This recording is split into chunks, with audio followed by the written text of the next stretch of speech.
Bismillahirrahmanirrahim. This is the sixth lecture of this series, Communication Skills, ENGL 1119.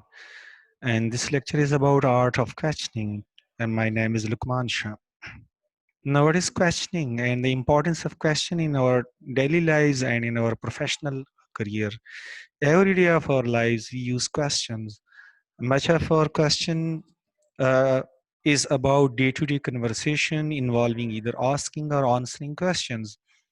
Often, however, we do not use skills of questioning to our full advantage because we are unable to define the questioning technique and the types of question. Some very skillful communicators demonstrate a high level of skills in gathering information from others. When it comes to the gathering of information, when it comes to the clarity of something, even half of our conversation is uh, revolving around this questioning, the asking, the clarification. What is this? What is that? This in this and that and that. So such individuals are able to maximize the effectiveness of workplace communication through the use of skilled questioning technique. The questioning techniques, most text on interviewing techniques will differentiate between open and closed questions. An open question allows the person to answer in whatever way they choose. For example, how are you finding writing up your case study? Or what is your opinion about the current situation? How you are feeling right now?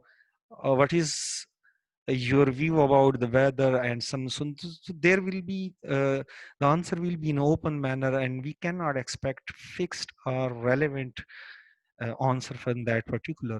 And second, a closed question asks for specific information or yes no response. Open questions tend to encourage people to talk, open up, and expand. They are normally carried out for the conversational and for the more debates or from the more engagement of the other person. They can serve to loosen up the flow of ideas and are useful when you are interested in gaining the widest possible response from the student or from the communicator. And they are normally uh, consisted of stretches of conversation, of speak, of discourse, and there will be bulk of information, there will be extensive information when addressing these open questions. And they also tend to be useful in an interview situation where a person's answers or responses to open question can reveal much about the person's personalities in terms of how well they express themselves without guidance or prompting. And close questions, meanwhile, are more likely to encourage short answer, to the point, specific information. They are useful when you want to establish facts and checks on details. Inexperienced workers often ask too many closed questions, especially in interviews or meetings, when they really want more elaborate information or answers.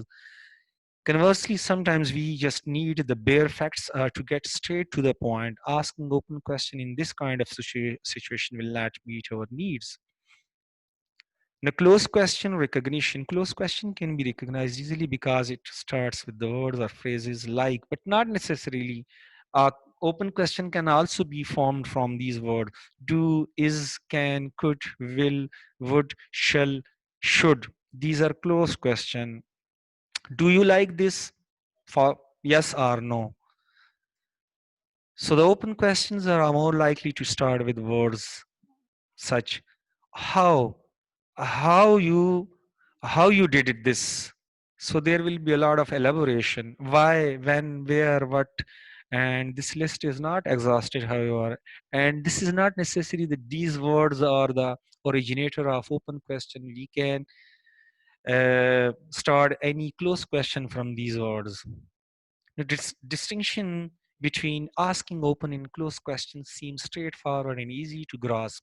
It can actually be quite difficult to begin to incorporate the more open style of questioning into our work life. We are often overused to asking the more direct, closed versions, sometimes as contextually rigid responses. The practice at asking open question, rephrase the following closed question to make them open. This is a sort of exercise for you people, and uh, uh, the viewer or the watcher of this video should carry out these questions at your own. And on other types of questions, for we have looked at two types of question, open and closed. Other more advanced types of questions include the following: probing or clarifying questions, then reflective questions, then direct questions, and then hypothetical questions. The probing, clarifying question, in reality, they are open, they can be open or closed question, and that serve to build on person's previous answer, comments, and responses. They use information already established in order that we can explore further. For example, asking from someone that, uh, uh, do you have any amount in your pocket? वो कहेगा yes or no, हाँ जी मेरे पास पैसे हैं. तो second clarifying question होगा, how much do you have, कितने हैं. So ye clarifying or probing question hoga. Same is with that lecture. For example, do you understand this? Understood this? Or did you understand this lecture? क्या आपने lecture understand किया? आप कहते हैं yes, मैं कहता हूँ हाँ मैंने फुली और हाँ. वहाँ ये क्लैरिफाइंग और प्रोबिंग क्वेश्चंस होगा. This question also demonstrate to the person that they are being actively listened to. Probing and clarifying question are for those that they have learned and they have listened the previous answer very actively. And some examples of probing questions include, tell me more about that, what happened next, फिर इसके बाद क्या हुआ. पहले आप पूछोगे what had happened, what happened next, what did you do next, and these all are uh, included in the probing or clarifying question. And then reflective questions or statement are really comments made before other type of question, which serve to soften the questioning always as demonstrate to the speaker that they are being well and truly listened to. Reflective question is for the purpose that, for example, I have delivered lecture to you people, and after the end of this lecture I am asking a question, so that will be reflective in nature, that whether you have got the meaning of this lecture or not. And definitely you will be answering in short summary, rephrasing my words, and recalling are using the terminology, the phraseology which I have delivered to you people. Then hypothetical question can be an excellent way to encouraging a student to reflect on the issues. This is more than open questions. In fact, this is to sort out or to dig out the mind of the other person, that whether he has some opinion or some idea about this. What is the bent of mind of that particular person? What is his consideration regarding that particular topic? And they are all also often used in interview to test the creativity and the mental agility of prospective students or employee. In fact, this is to check the creativity and the open mindedness on or the thinking of or the reflectiveness of that particular person, that what is his opinion. This is opinionated opinion based questions. The direct question, this is another type of question. Direct question can be either open, closed question. However, they tend to have following characteristics. When posing a direct question, you always use the name of the other person. You pose the question as an instruction. Direct questions are especially helpful when you need to get the other person's attention and acquire specific information. So our direct question tends to begin with the phrase such as, tell me Jane.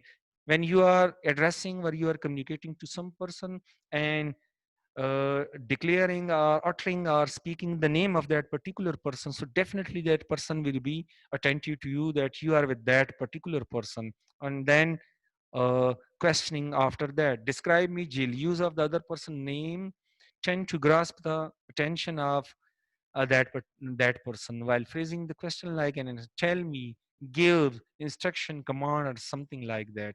Relative advantages of each type of question. When it comes to the open question, they are for more information, they are for extensive knowledge or for extensive information. When it comes to the closed questions, so they are for specific information or for very limited or for very short answer. Probing question are always adding more details to the already knowledge. reflective question, uh, getting somebody on the track, or having the idea that the person has uh, have something after any activity, then hypothetical question to get the opinion of other person, and then direct question and and instruction to get attention, and then after using the name of that particular person. Summary of this lesson: the same question can be asked in many different ways, and each of these ways can be achieved uh, in different responses. In open questions tend to encourage people to talk more openly and in expanding manner.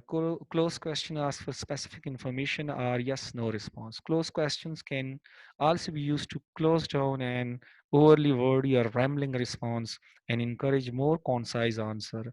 To have the less time, to have short and to the point, so close question are always preferable. Other more advanced types of questions include probing, clarifying question to get added details, reflective question to get the other back on track, and direct question to get their attention and give an instruction, and hypothetical questions to get other to think and reflect on that particular question or matter.